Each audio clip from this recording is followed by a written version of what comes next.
புதுவை மாநிலத்தில் தொடர்ந்து குற்ற சம்பவங்கள் பெருகி வருவதால் காவல்துறை கஞ்சா மற்றும் போதைப் பொருட்களை ஒழிப்பதற்காக காவல்துறை பல்வேறு நடவடிக்கைகளில் ஈடுபட்டு வருகின்றனர்.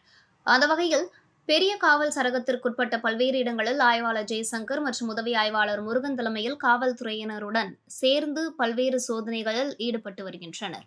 அந்த வகையில் 45 அடி சாலை தமிழ் சங்கம் அருகே திடீரென இருசக்கர வாகன சோதனையில் ஈடுபட்டனர். இதனால் அப்பகுதியில் சிறிது நேரம் பரபரப்பு ஏற்பட்டது.